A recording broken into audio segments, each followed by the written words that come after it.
하루에도 우리는 수만 번 숨을 쉬게 되죠. 하지만 그 숨을 의식하는 순간은 그렇게 많지 않죠. 잠도 마찬가지입니다. 매일 자고 일어나지만 잘 잤다는 느낌은 점점 사라지고 있는데요. 숨은 생존의 기본이고 또 잠은 삶의 질을 결정합니다. 그런데 이 두 가지가 동시에 흔들린다면 우리 몸은 어떤 신호를 보내고 있을까요? 따선홍의 닥터스, 오늘은 숨과 수면이라는 가장 기본이지만 가장 놓치기 쉬운 건강 이야기 새로운 시선으로 풀어보겠습니다. 국내 최초로 수면 클리닉을 연 이비인후과 전문의시죠. 수면 의원 강남 이종우 원장님 나오셨습니다. 어서 오세요, 원장님. 안녕하세요. 네. 지난해 12월에 나오셨는데 네. 벌써 한참 바쁠 때 그때도 네. 나와주셨는데 오늘도 역시 오전에 또 진료보시고 네.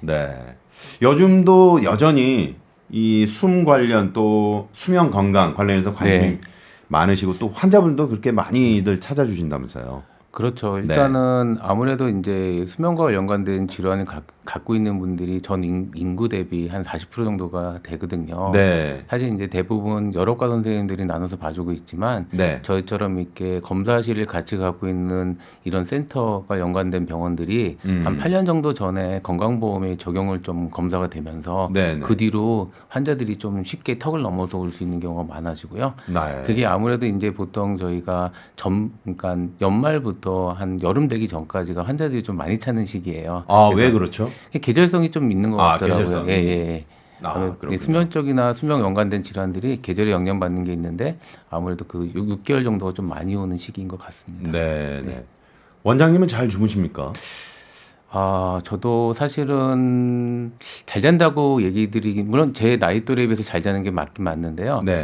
이제 제가 보통 친구들이 이런 문제를 물어본다. 너는 잘 자냐? 이런 거 물어보면은 나도 사실 문제가 좀 있어. 그러면 제가 어떻게 얘기를 드리면 나도 이제 남자 갱년기야 이렇게 얘기를 드려요. 왜냐하면 이제 저도 이제 반올림하면 이제 환갑이고 60대가 들어가고 보통 이제 여성분들은 이제 45세에서 50세 정도, 남자분들 다 50세 정도 되면은 보통 이제 남성 호르몬이 여성분이 많이 떨어지면서 호르몬적 변화를 일으킵니다. 사실 이제 이런 변화와 나이가 든 그런 에이징 자체가 수면의 질 자체를 많이 떨어뜨리게 돼요. 그리고 이제 수면 구성하는 것 중에서 이제 깊은 수면도 있고요. 그러니까 보통 얘기하는 거 자주 깨 화장실 한두 번 가 하는 이런 증상들이 이제 남성분들에게 조금씩 나타날 나이가 제 나이 때부터인 것 같습니다. 이렇게 그 수면도 수면이지만 또 화장실을 자주 가는 그 이유 때문에 수면 장애를 나는 갖고 있다 이런 분들 많이 계시더라고요. 그래서 이제 뭐 사실은 화장실은 한 번 정도 가는 것까지는 보통 정상 비정상 경계로 보는데요. 2번 이상 가는 경우는 사실은 그 가는 것 자체 때문에 수면 질이 엄청 떨어지고 두 번째는 첫 번째, 두 번째 갔다 오면서 그 다음부터는 잠이 안 드는. 우리가 보통 잠에 들 때는 수면의 부채라고 하는 수면 슬립 뎁트라는 게 있는데 낮에 쌓아놨다가 밤에 한 번에 딱 쓰거든요. 근데 그걸 한 번 쓰고 났는데 그다음에 화장실 갔다 와서 어떻게 주무셨지만 다음에 화장실 또 갔다 오게 된다면 다시 입면을 하기 힘든, 결국은 이제 수면의 총량이 감소되는 현상을 만들게 됩니다. 그래서 2번 이상의 이제 화장실 가는 증상은 수면 장애를 진단하는 그런 아주 중요한 증상 중에 하나고요. 그 중에 70%는 수면 무호흡증과 연관이 되어 있습니다. 지금 무호흡증 말씀하셨는데 또 그 환자분들 가운데 이제 숨 쉬는 건 당연한 건데 이 숨 쉬는 게 왜 이렇게 힘드냐 이렇게 질문하시는 분들 많이 계시죠. 사실 이제 숨 쉬는 게 힘든 거는 사실 이제 밤에 숨 쉬는 거 힘드는 그런 분들은 사실은 본인은 잘 모르는 경우가 많은데요. 그 다음에 일어나면은 호흡이 안 되는 순간 저희가 수면에 단절이 생겨요. 왜 그런가 하면 숨을 쉬기 위해서 잠을 깨서 결국 깊은 잠에서 얕은 잠으로 깨서 호흡을 하고 다시 자는데 실제로는 눈이 뜰 정도는 아니지만 쉽게 말하면 옆에서 누가 나를 이렇게 움직여서 깨우는 그런 증상에 해당이 되는 거거든요. 결국은 수면의 질이 떨어지고 되면 그 다음 날에 일상에 영향을 주게 되고 그게 이제 졸리고 피곤하고 힘든 이런 현상과 직접적으로 링크가 되어 있습니다. 그 아침에 일어났을 때 잘 잤어. 진짜 가뿐한데. 이런 분들이 과연 몇 분이나 계실까? 솔직히 그죠? 거의 없다고 보시면 될 것 같아요. 그래요? 사실은 이제 그런 원인 중은 여러 가지를 봐야 되는데요. 저희가 원인을 여러 가지를 한다면 첫 번째 이제 우리나라 사람들 기준으로 본다 그러면은 사실은 수면 부족이 1번입니다. 아, 수면은 깊이, 좋은 잠 이런 것도 필요하지만 네. 어떤 일정한 양이 필요하거든요. 음. 근데 보통 저희가 일반적으로 의료진들이 권유하는 또는 학회에서 얘기하는 적절한 그런 수면 시간보다 보통 1시간에서 1시간 반 정도가 대부분 부족해요. 네. 그러다 보니까 시간을 아껴 쓰고 우리가 빛 노출 같은 게 많다 보니까 아무래도 수면이 줄어들게 되고요. 그게 이제 이게 연관되게 되어 있죠. 그 네. 외에도 저희가 이제 뭐 수면 중에 이제 다양한 질환들이 생길 수 있기 때문에 그리고 동시에 이제 나이가 들면서 수면의 깊이도 엄청 줄어들거든요. 이게 네. 복합적으로 생기면서 이런 증상들이 좀 그 다음 날의 컨디션에 미치는 영향들이 네. 좀 낮아질 수밖에 없는 게 현실입니다. 그렇군요. 그 환자분들 원장님 병원에 찾아주신 분들 가운데 네. 본인이 문제를 자각하고 오신 분, 또 네. 아니면 옆에서 빨리 가봐, 빨리 네, 병원에 네. 가봐 네, 이렇게 네. 해서 오신 분 어느 정도 비율이 됩니까? 사실은 이제 저희 쪽 같은 경우는 이제 수면 클리닉 하는 경우는 대부분 제일 많이 오는 환자분들이 수면 무호흡증이에요. 그래서 아하. 사실은 코골이나 무호흡증 때문에 오는 분들이 제일 많은데 전체에서 한 7, 80% 정도 해당이 되고요. 네. 이건 저희뿐만 아니라 대부분의 클리닉 그게 해당이 됩니다. 아, 그렇군요. 근데 사실은 수면 장애 중에서 제일 많은 거는 잠을 못 자는 불면증이거든요. 네. 근데 이거는 이제 전체 인구의 40% 정도가 해당이 됩니다. 그래서 본인이 느끼시는 질환과 실제 옆에 사람이 아는 게 좀 달라집니다. 본인이 느끼는 거는 불면증 또는 뭐 다리가 자기 전에 불편한 것 같은 하지불안증. 네. 그 다음에 낮에 너무너무 졸려하는 기면증 이런 증상이 있는 분들은 본인이 느끼시는 거고요. 그 다음에 코골이나 수면 무호흡증 아니면 수면 중에 특별한 이상 행동을 하는 그런 질환들은 옆에 분들이 네. 오히려 먼저 발견을 할 수밖에 없죠. 아, 그렇죠. 네. 원장님 그 코로 숨 쉬는 것과 또 우리가 입으로도 이제 숨을 쉴 수가 있잖아요. 네. 이게 이제 수면의 질과 관련해서 어떤 차이가 있습니까? 코로 숨 쉬는 게 가장 좀 더 좋은 건가요? 어떻습니까? 일단은 낮에 같은 경우는 본인이 편한 대로 쉬시겠죠. 아, 네, 네. 코로 쉬던 입으로 쉬던. 근데 문제는 밤에는 본인이 그거를 결정할 수 없다는 겁니다. 네. 저희가 이제 통계적으로 본다 그러면은 인구 대비 10%는 그냥 입으로 자연스럽게 숨을 쉽니다. 많지는 않지만. 하지만 나머지 90%는 질환이라는 거죠. 네. 대표적인 질환이 코에 연관된 질환. 이제 코로 적절한 공기가 못 들어오거나 콧구멍이 작아서 코가 통기가 잘 안 되는 그걸 통해서는 좀 호흡이 좀 이제 일반 표현으로 모자라는 경우하고요. 코로 구멍은 열려 있지만 목 뒤쪽에 구멍이 막혀 있기 때문에 실제로 코로 공기가 전달이 안 되는 그래서 이제 호흡이 안 되면서 갑자기 이제 저희가 많은 양의 공기를 필요로 하기 때문에 그래서 이제 무호흡을 단절시키기 위해서 구강호흡을 하는 경우. 근데 네. 문제는 이제 구강호흡이 한 번 생기면요. 입안이 건조감이 생기고 입이 못 닿는 그런 현상도 생길 수 있습니다. 그래서 이런 이제 90% 정도에 해당되는 분들은 이제 질환과 연관될 수 있는 이제 구강호흡하는 분들의 90%는 질환과 연관된 상태라고 저희가 해석을 해야겠죠. 네, 네. 본인이 코로 쉬는지 입으로 쉬는지 좀 알 방법이 있을까요? 실제적으로는 이제 저희가 아침에 일어났을 때 불편한 게 전혀 없어야 돼요. 물론 이제 질환이 오래되다 보면은 불편한 정도의 증상도 떨어질 수가 있어요. 네. 하지만 이제 저희가 밤에 이제 구강호흡을 할 때는 낮에 입으로 숨 쉴 때랑 좀 다를 수 있어요. 낮에 입으로 숨 쉴 때는 불편함을 해소하기 위해서 침을 좀 자주 삼킨다든지 네. 물을 먹는다든지 가끔 이제 코로 숨을 더 쉬어주는 그런 게 있는데 밤에는 그게 조절이 되지 않습니다. 한 번 네. 입을 벌려서 숨을 쉬게 되면 입을 통하는 통로가 크기 때문에 목 안쪽으로 숨 쉬는 것 자체가 입으로 쉬게 되죠. 아하. 그러면 이제 마르거나 불편하거나 이런 증상이 생길 수 있고요. 네. 이게 이제 나이가 조금 더 드신 분들은 이런 구강호흡에 연관되면은 입안에 구강 건조감이 생기는데 네. 이때는 심한 치주염을 일으킬 수 있죠. 보통 치아 풍치, 관련해서도 네. 연관성이 있을 수 그래서 있겠군요. 풍치라고 하는 그런 심한 치주염이 생길 가능성도 아. 아주 높아지게 됩니다. 그렇군요. 요즘에 말이죠. 자기 전에 그 스마트폰 보시는 분들 상당히 많이 계시고 또 네. 일어나자마자 네. 스마트폰부터 보죠. 네. 보통 그렇죠. 이제 이렇게 왜 제가 잘 안 하면 제가 그렇습니다. 네. 그래 이거 문제 있는 거죠. 문제는 당연히 있습니다. 네, 이제 연구에 의하면 불면증의 요즘 가장 큰 원인이 뭐냐 그러면은 그냥 1번 답이 스마트폰입니다. 스마트폰. 사실은 이제 저희가 학회에서는 얘기하는 스마트폰이 아니고 빛의 노출이라고 하거든요. 네. 빛의 노출이 됐을 때 사실은 수면의 질도 줄어들고 수면의 시간도 변경이 되고 수면의 리듬도 많이 변경이 되는데 네. 사실은 우리가 저희 주위에서 가장 쉽게 노출되는 빛 자체가 핸드폰이죠. 아, 핸드폰 자체가 그것뿐만 아니라 또 액티브한 그런 활동이나 자극이나 이런 게 있기 때문에 네. 당연히 수면에는 아주 나쁜 영향을 줄 수밖에 없습니다. 네.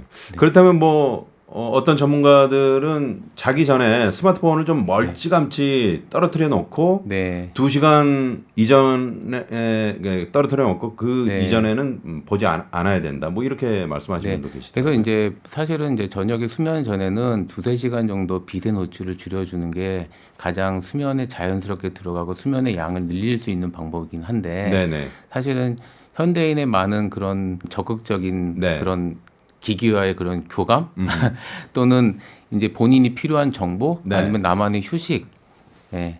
그런 걸 위해서 저희가 어쩔 수 없이 핸드폰을, 이제 곁에 두고 자는 두고 거죠. 있는 분들이 예, 제 병원에 오는 환자분의 통계 저희 병원 기준 한 90% 정도 된다고 보고 있습니다. 아, 그렇군요. 네. 그 스마트폰에서 이제 네. 그 파란 불빛 나오잖아요. 네, 네. 그게 실제 우리가 자고 있을 때 네. 영향을 줍니까? 그래서 이제 사실은 이제 스마트폰 불빛 보고 파랗다고 느끼시는 분들은 없으실 텐데요. 네. 사실은 이제 빛의 파장으로 본다 그러면은 이제 블루라이트 계열의 그런 가시광선 그런 종류가 네. 실제적으로 이제 망막에 미치는 영향이 크고요. 아, 그게 그렇군요. 이제 수면을 뒤로 미루거나 억제하는 역할을 합니다. 그래서 네. 이제 그게 연관된 게 LED라든지 형광등 이런 거고요. 조금 적은 게 백열등이나 할로겐 등인데 사실 요즘 집에 백열등은 백열등이나 거의 안 할로겐 쓰죠. 등 쓰는 예, 경우가 예. 없으니까 네, 네. 그냥 어느 정도는 노출된다고 봐야겠습니다. 아, 그렇군요. 자, 그리고 이 코골이 관련해서 말이죠. 네네. 이게 이제 단순 코골이가 있고 네. 아주 심할 정도로 코를 고신 분, 예를 들어서 뭐 여행을 갔는데 네. 뭐 여럿이서 이제 갔는데 네. 그 친구 한 사람 때문에 나머지가 다 못 자는 네, 경우 네. 정도 네. 그 정도 된다. 이게 어떻게 그래서 좀 이게 이제 구분을 해봐야 사실은 될까요? 의료 용어와 일반 용어의 섞음에 의해서 생긴 건데요. 네, 단순 코골이라는 거는 의료적인 용어입니다. 사실은 코골이면 코골이고 뭐 무호흡은 무호흡인지 뭐가 좀 모르잖아요. 네. 저희가 단순 코골이라는 용어는요. 무호흡증이 없는 코골이. 아, 근데 무호흡증의 코골이가 있어도 무호흡이라고 얘기를 하거든요. 네, 그래서 사실은 이제 코골이 중에서 사실 무호흡증인지 있는지 없는지 사실은 알 수는 없잖아요. 그래서 코를 고는 건데 코는 거는 그런 증상 중에 좀 호흡이 안 좋을 수 있는 거는 어떤 게 있냐? 일단 크면 가능성이 높아요. 크다. 예. 네. 두 번째 점점 커지는 경우. 점점 커지는 경우. 세 번째는 중간에 한 타임이라도 끊어지는 경우. 아, 끊어졌을 때 그게 네. 무호흡인가요? 네, 그러니까 그 다음에 무호흡이 있을 확률이 상당히 높죠. 상당히 높다. 네, 네. 네, 네. 아, 내가 단순 코골이인지 네. 무호흡에 가까운 건지 네. 이거는 본인 스스로는 좀 캐치하기가 어렵겠다. 그래서 이제 그런 아까 생각이 얘기한 듭니다. 그런 3~4가지 정도 증상이 있으실 경우에는 네. 병원에 와서 저희가 이학적인 검사를 하고 음. 기도의 크기라든지 혀의 크기라든지 모관의 구조를 좀 보고 네. 그 다음에 수면다운 검사를 한 걸 해서 네. 실제적으로 저희가 호흡이 안 된다고 하는 거는 의료적으로는 그냥 쉽게 설명을 드리자면 우리가 호흡이 좀 잘 안 되는데 산소가 좀 떨어질 정도로 안 되는 경우 아, 정확하게는 이제 뭐 10초 이상의 산소가 3% 이상 떨어지는 경우가 저희가 호흡이 안 된다고 얘기를 하는데 네네. 사실 10초 만에 딱 호흡이 안 되는 경우는 대부분 없습니다. 대부분 2~30초 사이 정도가 일반적이고요. 그래서 네. 그런 경우에 저희가 수면 중에 수면 검사를 한 거를 해서 진짜적으로 문제가 있는지를 정확하게 진단을 하게 됩니다. 그렇군요. 자, 그러면 수면 상식 오해와 진실 시간으로 넘어가 보도록 하겠습니다. 자, 원장님 앞에 지금 OX 팻말이 있는데요. 저희가 우리가 알고 있는 상식이 맞는 건지 이종우 원장님과 함께 잠깐 짚어보고 가겠습니다. 맞으면 O, 틀리면 X 들어주시면 되고요. 대답은 다 끝난 후에 저희가 자세한 설명 듣도록 하겠습니다. 네. 자, 첫 번째 질문 5가지 질문 드리겠습니다. 네. 먼저 첫 번째 질문입니다. 입 벌리고 자는 건 단순 습관일 뿐 건강과는 큰 상관이 없다. 맞으면 O, 틀리면 X? X입니다. X군요. 자, 두 번째입니다. 자는 동안 일을 가는 건 스트레스가 많다는 뜻이다. 맞으면 O, 틀리면 X? O입니다. O군요. 자, 세 번째. 잘 때 자꾸 뒤척이는 것도 수면 장애일 수 있다. 맞으면 O, 틀리면 X? 맞습니다. 네. O입니다. 자, 네 번째입니다. 나이가 들면 잠이 줄어드는 건 자연스러운 현상이다. 맞으면 O, 틀리면 X? 네, 맞습니다. 네, O. 마지막입니다. 코로 숨 쉬는 연습도 필요하다. 맞으면 O, 틀리면 X? X입니다. X. 자, 이렇게 해서 5가지 질문을 드렸습니다. 자, 첫 번째 질문이요. 입 벌리고 자는 건 단순 습관일 뿐 건강과는 큰 상관이 없다. X 그러셨어요. 상관이 있다는 그런 말씀이시죠? 네. 네. 왜 문제입니까, 이게? 일단은 원래 사람이 코, 입 모두 목 안쪽에 있는 기도로 연결된 통로입니다. 네. 근데 보통 보시면 입은 주로 우리가 먹거나 말하는 데 쓰잖아요. 네. 근데 우리가 운동 같은 데 막 뛰다 보면은 코, 입 다 벌리죠. 그렇죠. 아시다시피 입을 벌리는 순간 공기가 많이 들어와서 우리가 필요한 만큼 들어온다는 걸 알 수 있어요. 근데 네. 어떤가요? 느낌이 건조하고 뭔가 많이 불편한 게 생기죠. 네. 그래서 사실 입은 먹는 구조나 말하는 구조지 호흡하는 구조가 아닙니다. 실제적으로 이제 코를 통한 호흡을 해야 되는데요. 호흡이 안 되고 그냥 알아서 입이 벌어지는 분들은 정상인의 10%밖에 되지가 않습니다. 네, 나머지 네. 분들의 90%는 죄송합니다. 입을 통해서 호흡하는 분들, 숨을 쉬는 분들이 10%이고요. 정상의 아, 90%는 이제 코를 통해 해야 코를 되는데요. 통해서. 근데 이제 코를 통하는 경우에는 이제 보통 어떤 경우가 있냐면은 일반인들이 얘기하는 뭐 비염, 코막힘, 이게 코 통로가 좀 좁아지는 그런 경우, 네. 뭐 그게 일시적일 수 있고 지속적일 수 있습니다. 그 다음에 좀 누워 있을 때 생기는 분들은 혈압이 있는 분들이 코가 팽창이 잘하거든요. 아, 그래요? 네, 그런 게 연관이 될 수도 있고요. 음. 그 다음에 대부분은 이제 수면 무호흡증이 빈도가 제일 많은 건 수면 무호흡증에 해당이 된다고 봅니다. 네네. 무호흡증 자체는 인구 대비 한 4% 정도밖에 되지는 않지만 구강호흡 하는 분들의 상당히 많은 분들은 수면 무호흡증과 연관이 되어 있거든요. 네네. 이렇게 이제 정상적이지 않은 이제 10%에 해당하지 않는 90%에 해당하는 분들은 특정 질환과 연관이 되어 있다고 보고 있습니다. 네.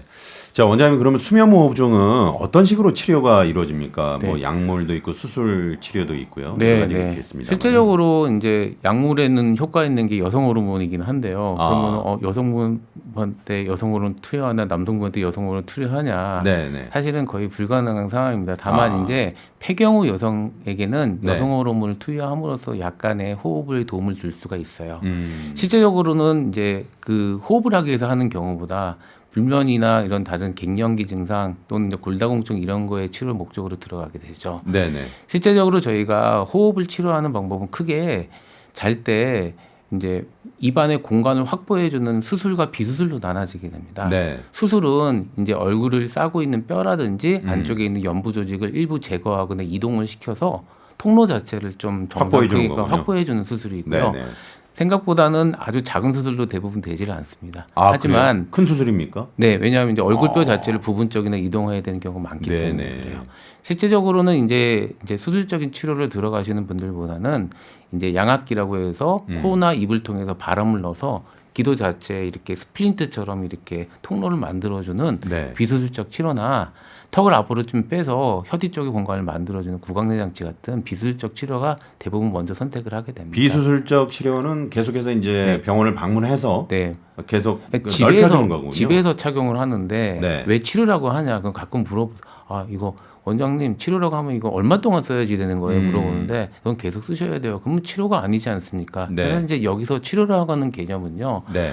없어지는 개념은 아니에요. 아, 왜냐하면은 그렇군요. 이런 장치라든지 호흡기라는 착용을 했을 때 네. 우리가 수면 무호흡증 외부터 노출이 피해서 생기는 문제점, 뭐 뇌졸중, 심근경색, 사망률 증가, 고혈압, 뭐 당뇨 같은 이런 여러 병들이 생기는 질환의 빈도를 줄여주기 때문에 네. 치료라고 하는 겁니다. 아, 예, 그렇군요. 그냥 보조 장치라고 생각을 하셔도 되고요. 네네. 그러니까 이제 계속해서 네. 끊임없이 네, 잘 때. 네, 잘 때 네. 그거를 뭐 착용하고 이렇게 잔다든가 네. 그렇게 해야 되는 거군요. 네. 네, 알겠습니다.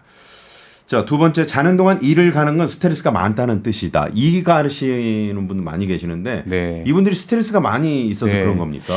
스트레스가 있을 때 이갈이가 많이 생길 수 있다는 게 맞는 얘기입니다. 아, 그래요? 예. 네네. 그리고 스트레스가 있는 날 더 생깁니다. 아, 그래요? 예. 근데 스트레스 때문만 생기는 거는 사실은 아니에요. 그래서 저희가 이제 이갈이가 있는 분들은 저희가 오면은 크게 사실 뭐 때문에 이리 가는지 모르잖아요. 네. 그래서 이제 수면 검사를 해서 저희가 크게 두 가지로 나눠요. 원인이 나오는 경우하고 안 나오는 경우요. 아, 나오는 경우는 네. 어떤 경우입니까? 나오는 경우는 이제 잠을 깨우는 질환이 있는 다음에 나옵니다. 대표적인 게 수면 무호흡증, 아, 수면 무호흡증. 수면 중에 움직임, 하지 불안증, 그다음에 다양한 수면 장애들이 연관이 되는 경우예요. 이게 굉장히 악순환이네요. 네. 아하. 이게 이제 뭐 숨도 못 쉬고 자다가 그것 때문에 깨서 이두 갈고 그러게요. 그러면 이런 식이죠. 근데 이제 그냥 혼자서 일을 가는 분들이 있어요. 네. 단지 이거는 이제 저희가 크게 보면은 환경하고 내재적인 인자로 보거든요. 좀 어렵기는 한데 환경이라고 하면 쉽게 생각하면 이제 내가 그날 스트레스를 엄청 받았다. 또는 낮에 커피를 많이 먹었다. 네. 어떤 특정한 약물을 먹었다 이런 겁니다. 이럴 때 이갈이가 더 심해질 수가 있습니다. 아, 그렇군요. 네. 이런 분들은 커피도 네. 좀 중단하셔야 되겠네요. 네. 그래서 보통은 이제 커피에 이제 뭐 방광기물 작용 시간 자체가 네. 한 4시간에서 6시간 정도 가거든요. 아, 그렇군요. 그래서 이갈이 좀 심한 분들은 꼭 하셔야겠다면 아침에 아침 드시고 일찍 한 잔 가능하면은 점심 전후 정도까지. 네네. 근데 점심에 먹고도 좀 예민한 분들은 저녁에 잘 때 불면증도 오시거나 또는 이제 이갈이도 심해질 수 있기 때문에 네네. 내가 그 먹은 날에 한번 증상을 살펴본 다음에 거꾸로 먹는 타이밍을 정하시는 게 좋으세요. 네, 그렇군요. 자, 세 번째입니다. 잘 때 자꾸 뒤척이는 것도 수면 장애일 수 있다. 오, 그러셨어요. 네, 맞습니다. 그래서 사실은 이제 수면 장애라는 게 여러 가지인데 잘 모르거든요. 네. 그래서 사실은 수면 장애의 특징이 대부분이 어떤 거가 있냐 그러면은 잠을 깨웁니다. 아, 네. 잠을 깨운다는 게 자다가 일어난다는 겁니까? 근데 이제 저기서 잠을 깨운다는 거는 뇌파의 기준이에요. 네. 의사들이 얘기하는 거는 눈을 뜨는 게 아니고요. 뇌파 기준인데 뇌파가 낮은 단계에서 그러니까 깊은 단계에서 낮은 단계로 바뀌는 쉬프팅이 생길 경우 그러니까 이거를- 낮은 단계에서 파동이 갑자기 네. 쉬프팅이 될 때, 그리고 사실 수면이라는 게 이게 쭉 가야 되는데 네네. 갑자기 갑자기 낮은 내려갔다 단계로- 올라가 네. 근데 한번 이게 튕기는 걸 얘기하는 거군요. 위에까지 올라오면 이제 눈을 뜨는 거죠. 근데 이제 그렇지 않더라도 수면이 시프팅이 되면서 낮은 단계로 바뀔 때 네. 우리가 보통 몸의 움직임 같은 게 생길 확률이 많이 있습니다. 그렇군요. 그래서 이제 다양한 수면 장애 증상 중에 움직임이 해당이 될 수가 있겠죠. 네. 네. 이게 내가 움직이는지 안 움직이는 건지 이것도 이제 그 수면 검사 네. 이런 걸 통해서 알 수 있겠군요. 예, 근데 수면 검사는 사실은 이제 움직임일 때 네. 자세 센서를 네. 가슴 앞에 달아주거든요. 아하. 그래서 내가 똑바로 자는지 네. 옆으로 자는지 엎어 자는지 그게 도대체 몇 프로인지 보통 저희가 봤을 때 일반적인 정상인 분들은 똑바른 자세로 그냥 자는 퍼센테이지가 보통 90%가 넘습니다. 똑바로요. 네. 네. 보통 이제 옆으로 자기 시작해서 네. 아침에 일어날 때 보면은 똑바로 누워 있는 네. 경우 이런 경우는 뭐 본인이 선택할 어떻습니까? 수 있는 거는 맨 처음에 잤을 때 내가 왼쪽이든 오른쪽이든 엎어 자든 그건 선택할 수가 있죠. 네. 근데 한번 댁에서 한번 누워 보세요. 네. 똑같은 자세로 모로나 엎어 잤을 때는 생각보다 불편합니다. 엎어 자면 호흡하는 게 불편하고요. 네. 옆으로 자면은 어깨가 걸리거나 목도 꺾이거나 그 자세를 유지하거나 경우에 따라서는 이런 골반 같은데 통증도 있을 수가 통증도 있거든요. 있을 수 있고요. 그래서 보통 일반인 분들은 보통 한 자세로 옆으로 자는 게 1시간을 대부분 넘지 않아요. 네. 근데 정말 호흡이 잘 안 되는 이런 분들은 똑바로 놓으면 호흡이 잘 안 되시기 때문에 네. 2-3시간까지 옆으로 한 자세로 누워 주무시는 분도 본 적이 제가 있습니다. 원장님 옆으로 자는 네. 게 좋은 거냐 나쁜 거냐 네. 이런 저 이제 많이 봤는데 네. 어떻습니까? 옆으로 자는 거요. 네, 옆으로 자는 자세도 불편한 자세예요. 그래서 네. 자세는 시작하는 거는 본인이 정하실 수 있습니다. 편한 대로 다 가셔도 돼요. 네네. 근데 알아서 자는 자세 중에 내가 제일 편한 자세. 자세 퍼센테이지가 올라가게 되어 있습니다. 그렇군요. 그게 일반적으로는 똑바로 자는 자세죠. 네네. 네. 그러니까 옆으로 저는 만약에 내가 옆으로 잤을 때 편하다. 또 왼쪽으로 네. 옆으로 잔 거하고 또 오른쪽으로 네. 옆으로 잔 거 다르거든요. 네. 네네. 그랬을 때 편한 자세가 그냥 좋은 거다 네, 이렇게 생각하면 편한 될까요? 대로 하셔도 돼요. 근데 이제 뭐 편한 거 그런 문제도 있을 수 있고 네. 예를 들면 부부가 있으신데 네. 사모님이 왼쪽에 있으시면 왼쪽으로 누우셔야겠죠. 등 대고 눕기는 좀 그렇지 네, 그럴 네, 수도 네. 있으시잖아요. 아, 그래서 그렇군요. 문화 문제가 있을 수도 있고요. 네, 네. 뭐 질환 중에는 집에서 잘 누워 보시면은 아래쪽에 있는 코가 좀 더 막히게 됩니다. 그래서 그렇군요. 이제 코가 좁은 분들이 또 한쪽으로도 눕는 경우가 상당히 많이 있습니다. 네네. 그렇군요. 자, 네 번째입니다. 나이가 들면 잠이 줄어드는 건 자연스러운 현상이다. 오, 그러셨어요. 네. 정말 지금 이 방송 듣고 계신 분 많은 청취자분들이 네. 이제 나이 들어서 갱년기 뭐 네. 이런 것들 때문에 이제 잠이 네. 부족하다 이런 분들 많이 계시거든요. 확실히 아시는 게 있죠. 애들을 키워보신 분들은 보면 애들 엄청나게 길게 자잖아요. 그렇죠. 그리고 본인을 보면은 엄청나게 생각보다 짧아요. 그래서 보통 일반적으로 수면 시간은 나이가 들수록 줄어듭니다. 네네. 이거는 그냥 에이징에 의한 자연스러운 그런 현상이다. 현상으로 보셔야겠죠. 네네. 예. 그럼 보통 이제 우리가 네. 나이 들어서도 몇 시간 정도 자는 게 보통 이제 뭐 7시간이다, 7시간 네. 뭐 반이다 이런 네. 학자들마다 다 다르던데요. 그래서 보통은 이제 수면은 이제 나이를 불문하고 가능한 한 7시간 가까이 이상은 7시간 정도. 자거나 누워 있으려고 하는 게 좋지만 네. 정상 수면 시간 자체가 사실은 워낙 다양합니다. 네. 어떤 분들은 4시간이고요. 많으면 10시간까지요. 그 범위가 정상 범위지만 일반적으로 저희가 수면 시간은 7시간 이상은 잘 수 있도록 또는 네. 한국인 분들의 통계가 있거든요. 대략 1시간에서 1시간 반 정도가 필요 수면보다 적어요. 그러니까 그때는 그래요? 저희가 그러면 1시간에서 1시간 더 주무세요 하죠. 또는 네. 일어나시는 거서 눈 감고 있는 걸 1시간 더 하시거나 주무시기 30분 전에 이미 한번 더 눈 감고 누워보세요 이렇게 설명을 드리기도 합니다. 네네. 보통 이제 우리가 낮잠을 네. 좀 보충할 수 있잖아요. 네, 그 이 효과가 있는 겁니까? 있죠. 아, 그래서 이제 그렇군요. 사실은 잠이 부족한 분들의 스킬이라고 하죠. 네. 기술인데 사실은 이게 언제 제일 필요하냐 그러면은 학생 네. 때 사실 학생 때. 학교 가고 네. 학원 가고 음. 집에 와서 숙제하고 자려면 사실 대부분 시간이 모자라거든요. 네. 그래서 그때 사실은 실제적으로 할 수 있는 방법이 두 가지인데요. 네. 낮잠을 주무시는 겁니다. 근데 가능하면 15분, 20분 이내로 짧게 주무셔야 돼요. 이유는 네. 낮잠을 길게 자면은 저녁에 잠이 안 와서 실제 수면 시간이 줄어들게 됩니다. 그렇군요. 동시에 리듬이 좀 깨질 수가 있어요. 네. 두 번째 방법은 주말에 수면을 보충하라고 하죠. 그래서 그렇죠. 이제 많은 환자분 수면 시간을 저희가 이제 트래킹하는 그런 앱이나 이런 게 있는데 그걸 보면 많은 분들이 주말에 한두 시간 이상은 더 주무세요. 하루나 네. 이틀 정도는. 네, 네, 네. 아, 그렇군요. 우리가 이제 그 졸음 쉼터 같은 거 있잖아요. 네. 고속도로에서. 네. 그때 경험에 비추어 보면 네. 잠깐 약 네. 10분만 눈을 붙여도 굉장히 네. 효과가 있다라는 걸 느끼게 되는데 네. 이런 경우는 어떤 경우입니까?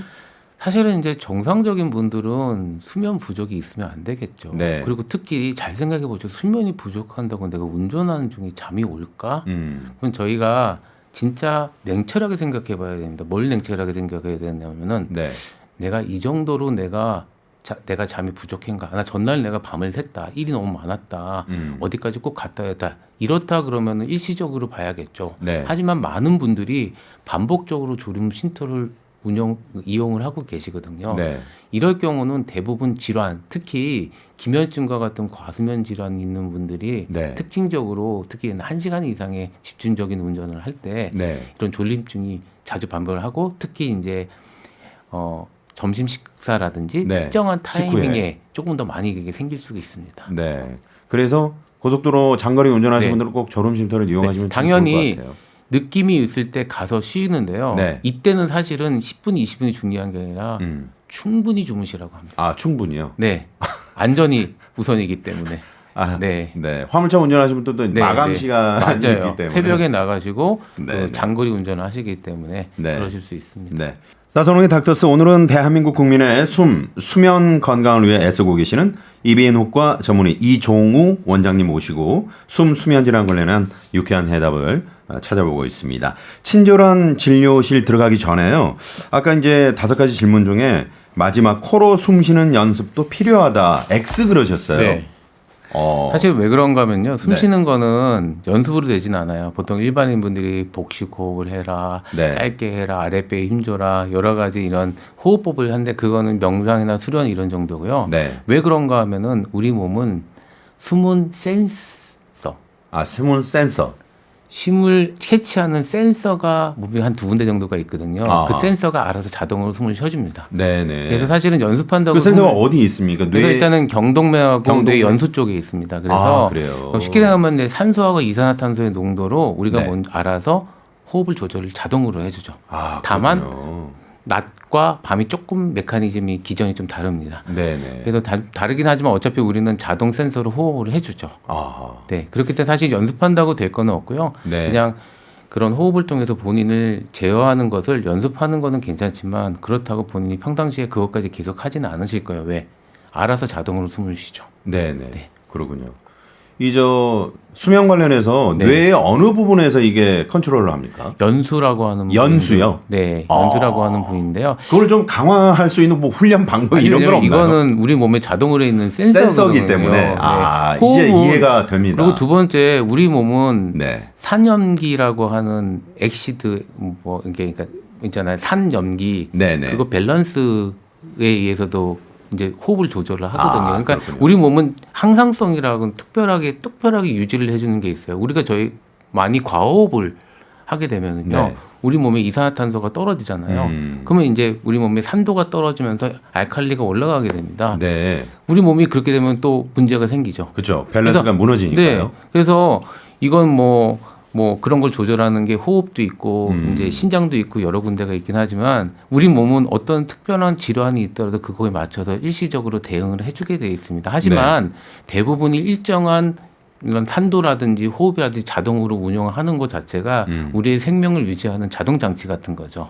그렇군요. 그래서 숨 쉴 때나 낮이나 호흡에 대해서 사실은 걱정은 크게 안 하셔도 됩니다. 네네. 네. 그렇군요. 질환이 특별히 있을 때를 제외하거든요. 네. 자, 오늘 친절한 진료실, 자, 수면 관련, 네, 코골이, 수면무호흡, 불면증, 기면증, 과수면증, 하지불안 증후군, 이갈이, 저희가 상담 지금부터 해드리도록 하겠습니다. 5283번님이 제 남편도 입을 벌리고 자는데요. 입에 붙이는 테이프 있는데 그걸 붙이고 자면 효과가 있을까요? 그러셨어요. 사실은 약간의 효과는 있을 수 있는데요. 위험성도 있을 수 있어요. 위험하다. 효과를 볼 수 있는 이유는 네. 입을 막으면 어떻게 하려고 할까요? 코로 숨지려고 할 네. 거죠. 그래서 아마 여기 계신 분도 한번 해보세요. 코로 숨을 세게 들여 마셔 보세요. 이게 입이 막혀 있다면 자연적으로 코를 더 세게 쉴 수밖에 없어요. 그런데 그렇죠. 이때는 우리 목적에 있는 기도를 확장해주는 근육들이 좀 자극해줍니다. 그래서 숨을 저희가 세게 쉴 때 잘 보면 네.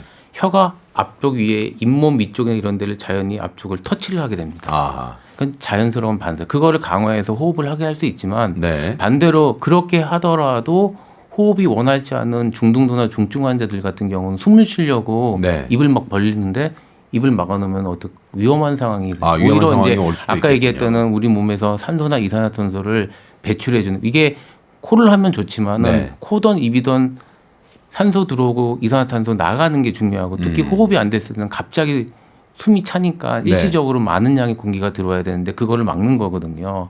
그래서 약간의 시도는 해볼 수 있지만은 네. 사실은 구강호흡이나 이런 게 지속되거나 아니면 호흡이 불편하거나 코골이가 어느 정도 된다 그러면 네. 사실은 진단 과정을 통해서 그런 근본적으로 해결하는 과정을 거치는 게 제일 바람직하죠. 네. 일시적인 테이프 네. 붙이고 이런 것보다 네. 병원에 가셔서 다만 50대, 60대 있는 그런 분들은 네. 갈수록 이제 턱 힘도 약해지고 구강호흡이 자연스럽게 좀 빈도가 좀 늘어날 수가 있습니다. 이럴 경우에는 보조로 테이핑이나 터큰 같은 거를 쓸 수는 있습니다. 그렇군요. 네.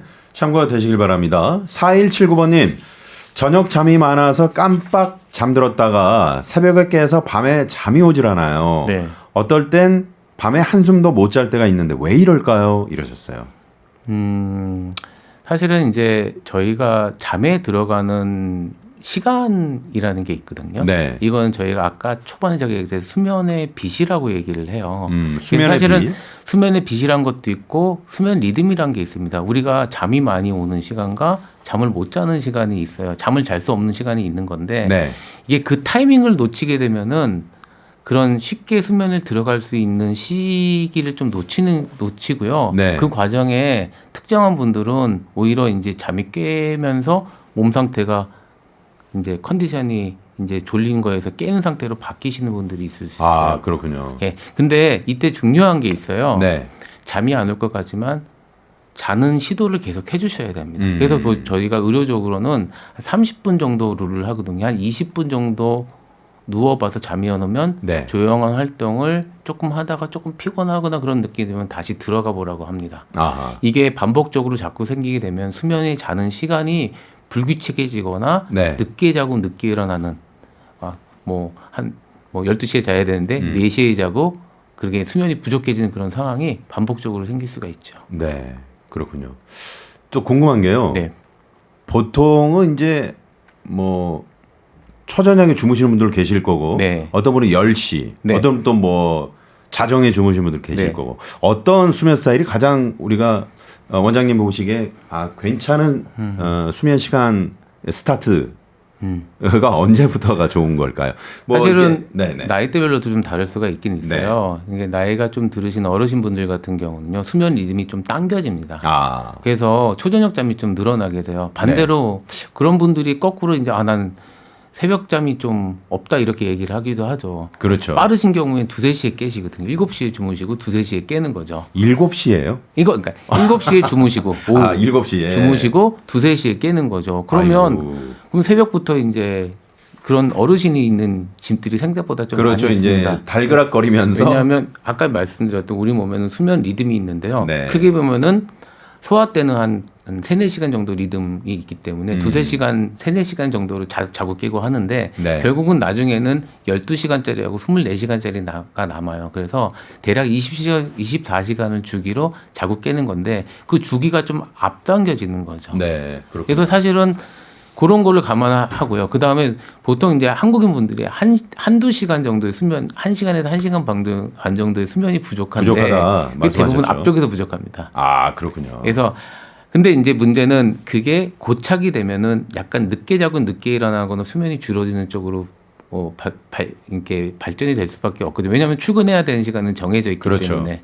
그래서 저희가 수면 시간이 좋은 거라고 얘기하면은 저는 7시간인데 타이밍이 중요하진 않아요. 본인이 네. 할 수 있다면은 7시간에서 7시간 반이 잤는데 네. 대부분은 앞쪽 시간이 좀 부족하니까 앞쪽 시간 조금 늘리고 여건이 된다면 뒤쪽에서 늘리는 게 더 쉽긴 합니다. 그렇군요. 네네. 네. 참고가 되셨으면 좋겠습니다. 자, 그리고 7714번님. 취업 준비 중인데 요즘 낮밤이 완전히 바뀌었습니다. 새벽 서너 시에 자고 낮 11시쯤 일어나는데 이 패턴이 몸에 안 좋은 건 알지만 도저히 고쳐지질 않아요. 이런 생활도 수면 장애로 볼 수 있을까요? 그러셨어요. 진단명이 있습니다. 네. 정확한 명칭은 지연형 수면 위상 증후군이요. 말이 좀 어려운데 지연이라는 건 지연형 수면 네. 위상 증후군이라고 합니다. 그래서 지연이라는 게 이제 영어로 딜레이드라고 해서 뒤로 밀렸다는 거예요. 네. 그러니까 수면 위상이라고는 아까 말씀드린 수면의 24시간 주기가 뒤로 밀렸다는 거죠. 그럼 왜 그랬느냐? 가장 중요한 것은 빛의 노출이에요. 빛의 노출이요? 네. 그래서 빛에 노출하게 되면 수면 시간이 뒤로 밀리게 됩니다. 그래서 예민한 분들은 저녁에 빛을 노출했을 때 수면이 뒤로 밀려요. 이게 네. 제일 민감한 시기는 청소년 시기예요. 그래서 대부분의 청소년들은 통계적으로도 좀 늦게 자고 늦게 일어나는 패턴인데 늦게 못 일어나니까 수면이 부족하게 되는 거죠. 그렇죠. 네. 네. 그래서 앞쪽에서 좀 정리를 해줘야 된다. 네. 좀 일찍 주무시고. 네. 근데 이제 이런 경우에는 사실은 몸에 내가 그 시간에 맞추고 일어나면 문제는 전혀 없어요. 네. 예. 그런 걸 많이 하는 분들이 보통 연예인 분들이 사실은 일하고 들어와서 늦게 자고 늦게 이런 분들이 엄청나게 많이 있습니다. 그럼 네. 저한테 와서 문제되냐 그러는데 아니 뭐 문제될 건 크게 없어요. 그렇게 문제될 생활하시면 건 돼요. 없다. 네. 다만 이제 보통 내가 무슨 프리랜서든지 특정 직군이 아니다면은 출근 시간이랑 이렇게 안 되거든요. 네. 근데 문제는 수험생 문제가 있죠. 왜 문제가 있냐면 내가 자야 될 아침 10시, 11시에 이미 시험 시간이 시작을 했다는 겁니다. 그렇죠. 그래서 실제 내가 저녁에 공부를 하더라도 시험 볼 때 나의 컨디션 자체가 또 떨어진 채 있기 때문에 네. 상당히 좀 불리한 조건에서 시험을 볼 수가 밖에 없어요. 그래서 네. 저희는 수험생들한테 가능하면 좀 잠을 일찍 자는 것을 제가 권유를 많이 합니다. 네. 자는 시간을 좀 일정하게 맞추는 일정하고 것도 아까 이렇게 뭐 새벽 3시 이런 것보다는 12시 전후나 이전으로 주무실 수 있는 것을 권장을 드리죠. 그렇게 해야 되겠죠. 네. 자, 그리고 베개 관련해서요. 네. 2843번이 높은 베개, 낮은 베개, 목 베개 뭐 이런 게 있는데 이런 게 어떤 게 좋은 건지 좀 베개는 말씀해 달라고. 엄청나게 많이 물어보시는 거거든요. 그래요? 네, 왜냐하면은 사실 이제 잠자는데 내가 좀 바꿔보기 쉬운 제일 아이템 중에 1번이 베개입니다. 네. 그렇죠. 바꿔볼 수 있는 게 보면 베개, 이불, 침대 뭐 이런 거거든요. 그다음에 뭐 온도 이런 건데 사실 베개가 제일 쉬워요. 그래서 이거는 직접 해봐야 되고요. 그 다음날 컨디션까지 봐야 돼요. 그럼 나와 맞는 베개, 예를 들어서 높은 베개다. 근데 높은 베개가 맞아요? 높은 베개가 맞는 분들은 특징이 있어요. 옆으로 주무시는 분들이 많아요. 그렇군요. 네, 옆으로 자려고 그러면 간격이 좀 많아야 되거든요. 네네네. 사실은 똑바로 주무시는데 고개가 이뤄가서 좋은 분들은 수면 무호흡증인 분들이 좀 그런 게 많습니다. 네, 이게 네. 좀 올라가면은 기도가 약간 열리거든요. 그렇군요. 근데 이 불편한 자세가 숨 쉬는 게 편하기 때문에 쓰시는 거지 사실은 생리적인 것은 아니에요. 그렇다면 그 이상적인 베개는 네. 낮은 베개입니까? 아닙니다. 이제 이상적인 베개는 네. 저희가 목을 받쳐줄 수 있고 내가 bes을 때 내가 편안하게 느끼는데 그 느낌이 아침에 일어났을 때 어떤 걸 영향을 주냐죠. 아침에 일어났을 때 괜찮았다, 네. 더 좋았냐 이거예요. 그래서 개인차가 워낙 있을 수 있는 거고요. 네. 그래서 내가 보면 낮은 베개를 선호하냐 높은 베개를 선호하냐 하지만 저희가 의료적으로 목을 받칠 수 있고 편안한 자세를 할 수 있는 거고요. 그래서 최소한 두세 가지는 비교해 봐야지 알 수 있습니다. 네, 네. 네. 그렇군요. 자, 그리고 5812번님이 초등학생 아이가 자꾸 만세 자세로 네. 자는데요. 왜 네. 그러는 건가요? 만세 네. 자세가 좋은 게 아니라고 네. 어디서 본 것 같기도 합니다. 수면 중에 자세는 사실은 교정하기가 불가능한 부분이거든요. 네. 이게 보통 만세를 하는 게 질환이냐 그렇게 일반적으로 보지는 않습니다. 특정 자세라든지 특정 행위를 수면 중에 할 수 있습니다. 사실은 네. 이제 이 정도의 자세는 저희가 질환의 카테고리로 보지는 않습니다. 그렇군요. 다만 이제 어떤 특정 행위를 반복적으로 하는 경우에는 질환 중 수면 중 이상 행동이라고 하는 이제 영어라고 한다면 저희가 파라솜니아 보통 일반인이 아시는 이제 목류병이나 네. 그런 거에 해당하는 증상일 수가 있겠죠. 네. 네. 저는 만세 자세로 네. 이제 요즘도 가끔 그렇게 자는데 편하던데요. 네. 그러니까 본인이 수면 중의 자세는 네. 본인이 편한 자세를 찾아가게 돼 있습니다. 아, 그렇군요. 예. 알겠습니다. 네. 만세와 호흡은 관계가 없나요? 그러셨는데. 호흡이 있을 가능성은 좀 떨어질 거예요. 그 개인의 그냥 편한 자세가 그런 포스처 자체가 나한테 편한 자세로 좀 보셔야 될 것 같으세요. 네, 그렇군요. 자, 그리고 6366번님 50대 여성입니다. 갱년기 이후로 잠이 얕아지고 자주 깹니다. 조금만 소리가 나도 깨고 다시 잠들기도 어렵습니다. 이게 호르몬 때문인지 치료가 필요한 건지 알고 싶습니다. 그러셨어요. 대부분 알고 있습니다. 갱년기라고 알고 계시죠. 네. 갱년기에 있으면 이런 증상이 나타난다고 알고 계십니다. 네. 호르몬 때문입니다. 아. 물론 나이 때문일 수도 있고요. 근데 이제 문제는 이 호르몬이 급격하게 변화가 온다는 거죠. 갑자기 확 줄어들면서 내 몸이 적응할 시간을 많이 주지 않는다는 거거든요. 네네. 그래서 저희가 이런 증상이 있을 경우에는 크게 보면은 몇 가지 방법이 있는데요. 일단은 저는 수면하는 의사를 보면은 호르몬 대체요법 보통 여성분들은 대체 호르몬 여성 호르몬 드시는 거를 추천을 해요. 네. 다만 이제 이 호르몬 같은 경우에는 수면의 질도 있고 여성성도 높이고 피부에도 좋고 있을 수 있지만 다만 이제 여성과 연관될 수 있는 이제 난소나 유방이나 자궁 내막 같은 그런 암의 빈도를 높일 수 있기 때문에 네. 요건 그런 쪽의 검진과 산부인과 선생님과 상의에 필요하다고 보고 있고요. 네네. 뭐 골다공증 치료 목적으로 여성 호르몬을 투여하는 경우도 있으니까 다양한 이제 의료적인 문제와 같이 콤바인해서 봐야 될 것 같습니다. 네. 벌써 시간이 맞춰야 될 시간이 됐습니다. 네. 이 참 지난번 작년에도 나오셨을 때 시간이 네. 참 부족했었는데요. 자, 오늘도 그렇습니다. 자, 먼저 닥터스 퀴즈 정답 안내해 드리겠습니다. 네. 수면 중 호흡 소리, 네, 코골이죠, 코골이. 네, 코골이 관련해서 오늘도 상담을 해드리고 있는데, 자, 8141번님이 저는 밤에 커피를 마셔도 잠을 잘 자는 사람인데요. 이렇게 마셔도 괜찮을까요? 그러셨는데. 괜찮지가 않습니다. 아, 물론 그렇죠. 기호로 드실 수 있는데요. 네. 보통 대부분 기면증 환자분들이 그런 얘기를 하시거든요. 네네. 그런 분들도 두세 배의 용량을 먹으면은 뭐 스타벅스라고 하면 벤티 사이즈를 먹으면 잠을 못 주무실 수가 있어요. 네네. 실제로 이런 커피를 그 시간 저녁에 드실 경우에 수면의 퀄리티 자체가 떨어지시니까 알고 드셔야겠죠. 내가 네. 그 정도로 기호가 있으시다면 감소하고 그날은 드실 수 있겠지만 의료적으로는 보통 추천하지는 않습니다. 네. 자, 마지막으로 숨과 수면을 위한 가장 쉬운 습관 하나만 좀 말씀을 해주신다면요. 네. 일단은 호흡 같은 경우는 본인이 결정할 수 있는 문제는 사실은 아니에요. 네. 뭐 호흡과 연결될 수 있는 거 체중 관리를 좀 하셔라. 아, 체중 관리. 네, 그게 그렇습니다. 본인이 할 수 있는 게 그게 유일하신 네, 거고요. 네, 네. 그다음에 수면 관련 거는 수면 시간을 늘리세요. 늘리는 네, 것. 1시간에서 1시간 반 정도 늘리세요. 네. 그러니까 일반인들이 수면 부족은 거의 다 갖고 계시기 때문에 음. 그냥 한 가지라고 하면은 수면 시간을 30분, 최소 30분 정도 늘려보시라고 말씀을 드리고 싶습니다. 네.